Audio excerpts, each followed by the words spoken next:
Welcome back, guys. We are finally here. The final day 0 for Godzilla Reign of Kaiju. We finally made it. Deck 15, and it is a banger of a character. It is Space Godzilla Bioquartz Monster. This guy is rude, so let's jump into him. He's a 6 hand size 32 health character with the giant and monster traits. And he's got Chaos, Evil, and Void as his symbols. Very nasty symbol spread for what this character wants to do. We have 2 abilities. The first is a first form, which is the first thing you want to do after drawing your cards for your turn. So you draw up to your printed hand size, and then your first form before you play an attack or a foundation. You use this ability, spend 1 momentum. Your checks to play attacks with printed difficulty of 5 or greater this turn get +1. Add 2 power tokens to your stage. So a power token just sits in your stage, cannot be committed to past checks, but you can sacrifice them for +2 damage each. So this is add 4 floating damage to your stage, and your checks to play all of your attacks are going to get +1 because, let's face it, they're all going to be printed 5 or greater difficulty anyway. So he's half a city rampage without clogging your card pool, and you get floating +4 power, all at the cost of 1 momentum. Which you might think, where am I going to get the momentum? We have a response. Commit Space Godzilla Bioquartz Monster. After your rival makes a check to play a non-foundation card, so an attack, a backup, an action, that check gets -3. Failing that check does not end the combat phase, but if your rival passes the check, you get to add the top card of your deck to your momentum. Now, this is not a once per turn ability, so if you have a way to ready him, and we've seen some, even in the set, at least 1 card that can ready him, you can use this ability multiple times, and it is not limited to your rival's turn, so you can commit to hack your rival's checks to block, and then if they succeed in the block, you get a free momentum. That's nasty. That is a very dangerous ability. So let's take a look at the attacks I've chosen for our day 0 for Space Godzilla. We have Spiked Tail Whip, a 5/3, 5 mid for 5 with a 1 mid block. Blitz, if you have a power token in your stage, add the top card of your deck to your momentum. That's just pretty good. We're going to get power tokens with our first form. We're going to play this card, and then we have the power token, so we get another free momentum. We've got Bloody Chainsaws, which is... Man, if we ever get a Chainsaw Man set, this is going to be a reprint in that. It is a 6/3, 4 high for 7, 2 low block with Fury. Blitz, if you have a power token in your stage, your rival's next check to play a card gets -3. So you could effectively -6 your rival's check to block. Dump all your power tokens into this, make it a 4 high for like 15, 16, 17 damage, and then just say, hey, if you block with a non-foundation, it's going to get -6, and you're probably just going to take this to the face. We have Anguirus Ball, a 8/3, 5 low for 7 with a 2 high block. Breaker 1, EX3, Fury, and Slam. Breaker 1 is a response that says after you block with this card, your rival's next check to play a card gets -1. This character is very check-hacky. And then EX3 is an enhance that says spend 1 or more momentum, and for each momentum you spent, you get +3 speed, which is really good for if you're wanting to dump a bunch of power tokens into this card. Speaking of power tokens, as a static, it gets -1 difficulty for each power token in your stage, maximum -4. So this could be a 4 difficulty move, but because it's printed 5 or higher, you still get the +1 to play it with Space Godzilla. So Space Godzilla himself turns this into a 6 diff, because you get 2 power tokens. And then with the +1, if you check a 5 on this card, it passes automatically, basically. Then it's a 5 low for 7, maybe a 5 low for 11, maybe an 8 low for 11, if you got an extra momentum. Next we have Throat Slitter, a 5/3, 5 mid for 5, 1 mid block with Powerful 2 and Weapon. Powerful 2 is an enhanced just like EX, but you spend any number of momentum, and for each momentum spent, you're going to get +2 damage instead of speed. Then as a blitz, your rival discards 1 card. If this attack deals damage, your rival draws a card. So this is good for getting rid of the last card in your rival's hand and then pouring all of your power tokens into this 1 card and just shooting for game. Yeah, this card is ridiculous and I love it. And then lastly, Black Abyss Sabbath, a 5/3, 5/5 with a 1 high block, ally and weapon. Enhance, spend 1 momentum. Your next check to play a card gets +2. Your rival's next check to play a card gets -2. So if we add that to our Space Godzilla, that's +3 to our next check to play an attack, and minus up to maybe 5 for our rival's next check to play a block, if they don't block with a foundation. If they block with a foundation, it is just -2. But that's still a lot of check hacking. And again, a lot of these attacks seem simple, like 5 damage, but we get 2 power tokens a turn, basically, each time we play this first form ability. That's a lot of floating damage to get that makes any one of these attacks very, very threatening.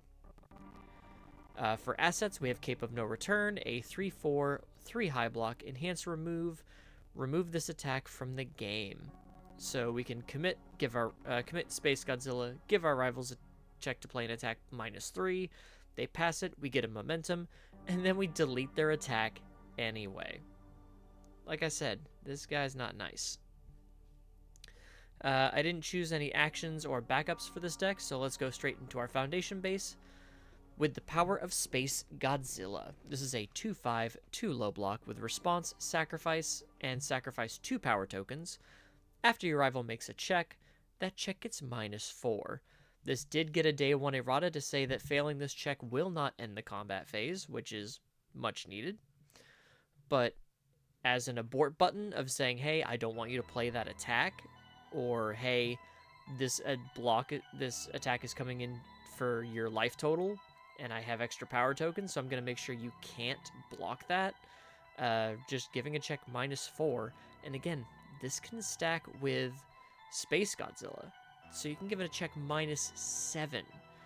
Or, it passes with Bloody Chainsaws to give a check to block -7. This guy just doesn't want your rival to pass checks. And then as a deadlock enhance, during our turn, we get to add a power token to our stage, and that's every attack. As long as our rival has at least 11 foundations, every one of our attacks is also going to generate a power token for each copy of Space Godzilla, power of Space Godzilla we have. We also have Colossal Stare Down, a 2/5, 3 low block. Enhance, sacrifice, and sacrifice 3 power tokens. Your rival reveals their hand, choose 1 card revealed this way, and discard it. So we just point and click, get rid of our rival's best card. We can use this on our rival's turn if we have the 3 power tokens and just say, hey, that attack, you're not going to get to play that against me. Get it out of your hand. And again, in Deadlock, as a Deadlock Enhance during our turn, we just get to add a power token to our stage during every attack. So if our rival hits 11 foundations because we're hacking their checks so much and they need so many more foundations, we're just going to flood our stage with a whole bunch of power and absolutely go bananas. We've got the high guard and the low guard, our brand new 0 diffs. They don't really do anything. They're off-zone blocks, but if we see them early, they help us build out wide so that we can absolutely string out and try to overwhelm our rival with just check hacking, check boosting, and a good stage presence.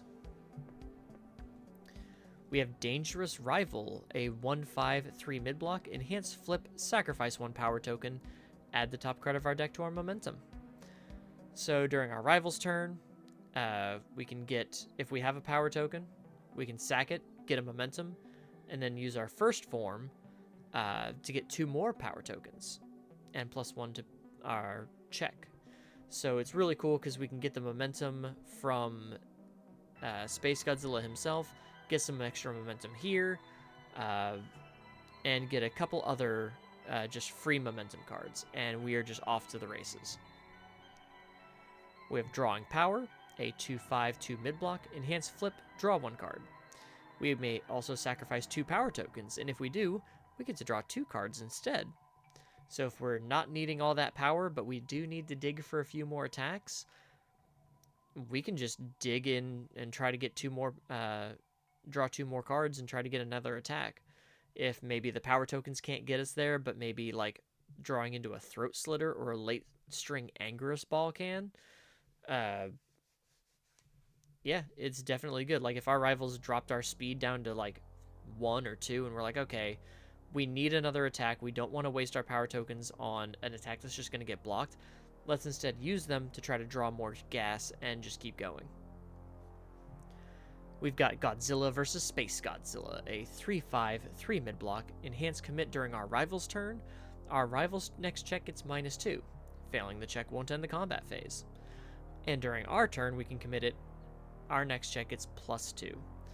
This is just a win more and just bully our rival card, and I'm here for it, because also it's not unique. So if we get multiple of these out, our rival's just having a really bad day. Same with Twisted Reflection, a 2/5/3 low block. Enhance commit. Your rival's next check gets -1. If they pass that check, add a power token to your stage. Failing the check will not end the combat phase.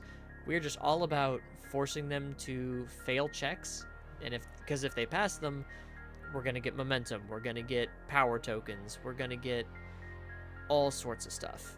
And yeah, failing them will not end the combat phase, but guess what? We're usually using these on attacks. You know, hey, your next check to play a card is usually going to be an attack.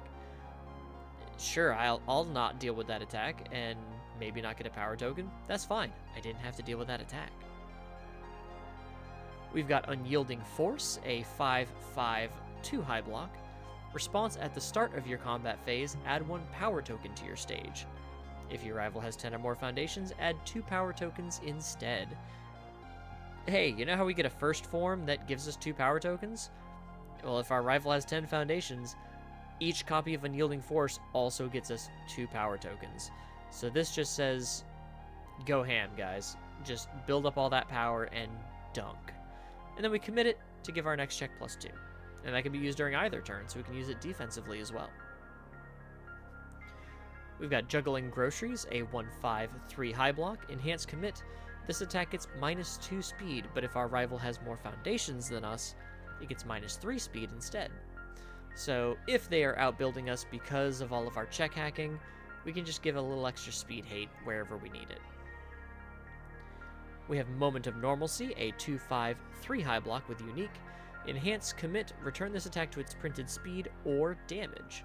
So we can return an attack to printed speed to make it easier to block, return it to printed damage so we can just take a bit of chip damage, or if our rivals nuked our speed to oblivion, we can return our attack to its printed speed and at least try to do something about it. We have Fearsome Transformations, a 1/5/3 high block with Enhanced Flip, draw 1 card. If you have no momentum, discard 1 card. Here's our secret, Captain. We're always going to have momentum, either through Space Godzilla himself or any of our other momentum-generating abilities. So this is always just going to be flip, draw card. We have Spiteful Intentions, a 1/5/3 low block. Enhance commit. This attack gets -2 speed. If it has the good symbol, it gets -3 speed instead. Mainly in here as a low block alternative for Juggling Groceries. But hey, if our rival plays an attack with the good symbol, we can just give it -3 speed. We have Shin Godzilla Arrives with his tiny arms. I love it. A 2/5/2 low block. As an enhance, we get to add this card to your momentum. That's the cost. The cost is, hey, get a momentum. And if a rival foundation was destroyed this turn, we also get to gain a health and draw a card. We don't have any destruction abilities in this deck. However, there are cards with abilities that sacrifice themselves. So if our rival has played one of those, we get a momentum, gain a health, and draw a card. So just all over a win more card. We've got Alone Infection, a 2/5, 3 low block with response flip after your attack deals 5 or more damage, draw 1 card, or add the top card of your deck to your momentum. So again, we can hack blocks. So we can guarantee, hey, I'm going to hit you, and then I'm going to either draw a card, or I'm going to get another momentum for something like a Black Abyss Sabbath, or a Throat Slitter Powerful, or something like that. We have Finally Free, a bonkers card from Attack on Titan Apocalypse. It's a 3/6, 1 mid block, enhance flip, add the top card of your deck to your momentum. Just free momentum on a 6 check. Let's go. And then a cheeky fun card, Fortune's Favor, a 2/4, 3 low block with the spell keyword. As a response, after our rival fails a check, our next check gets +1. So guess what? I'm going to give you a bunch of check hacks that say if you pass the check, I get bonuses. But failing the checks won't end your combat phase. So you could fail them, I don't get those bonuses, but if you fail them, my next check gets better. So guess what? Damned if you do, damned if you don't. Isn't that fun? And then we also have Response Remove. After you fail a check to play a non-attack card, your combat phase does not end. So if we play, say, an Unyielding Force, and we check bad, and it would end our combat phase, but we still have more cards in our hand to build, we could remove Fortune's Favor. Sure, we lose the Unyielding Force, but we could still try to build out other cards. But mainly it's in here to say, do you really want to fail it, or do you want to pass it? Either way, I'm getting something out of this. But that is it for my basics of Space Godzilla Bioquartz Monster. And with that, we're done, guys. We are done with our day zeros for Kaiju, or Godzilla Reign of Kaiju. All 15 characters are taken care of. I'm probably going to take a couple days off. I'll probably be back later next week. If I don't take the entire week off for next week to kind of rest, because day zeros take a lot of work out of me. But I will be back with more content for Reign of Kaiju. I've got a couple of videos lined up going over some of the more interesting cards that we got in this set, as well as maybe some fun strategy things to do. So if you enjoyed the day zero for Space Godzilla Bioquartz Monster, please leave a like on the video, leave a comment letting me know what you think of this character and the deck, and if you are not subscribed yet, please consider subscribing. Even if you think you're subscribed, maybe double check just to make sure, because sometimes you watch enough of my videos I get recommended anyway, but it would really help the channel out a lot if you could subscribe, and I'll see you in the next one. Until then, take care, everyone.